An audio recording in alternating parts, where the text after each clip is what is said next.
મિત્રો, આંતરરાષ્ટ્રીય મહિલા દિવસ નિમિત્તે આજે કંઈક લખ્યું છે. તું એક એવી સ્ત્રી થાજે, તારા ચહેરા પર ગર્વનું તેજ હોય, નહીં કોઈનો ઓછાયો, નહીં કોઈની મજબૂરી, તારા શબ્દોમાં તારો પોતાનો જ અવાજ હોય.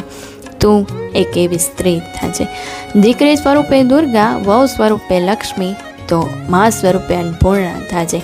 ક્યારેક પ્રેમની સરવાણી તો ક્યારેક ધીરજની મૂર્તિ થાજે. તું એક એવી સ્ત્રી થાજે. દુનિયા કહેશે કે તું નાજુક છે, પણ તું સાબિત કરજે કે તું સાહસ છે. ઘરના ખૂણામાં ભલે તારી મમતા વહેતી હોય, પણ બહારના આકાશમાં તારો જ પ્રકાશ ફેલાવજે. તું એક એવી સ્ત્રી થાજે. સહનશીલતાનો સાગર થાજે, તો ક્યારેક તડકો કે કૂણી ધૂપ થાજે. ઘરને જે મંદિર બનાવે એવા સંસ્કારોની આભા થાજે.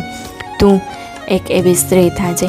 તને બાંધવા નીકળશે જગતના જૂના નિયમો, પણ તું ખુલ્લા આભમાં વિહરતું પંખી થાજે. તારું માન કોઈને આપવાથી ના વધે, તું પોતે જ એટલી સમર્થ બનજે કે દુનિયા તારા સ્વમાનમાં નમે. તું એક એવી સ્ત્રી થાજે. કાદવમાં રહીને પણ કમળની જેમ ખીલજે.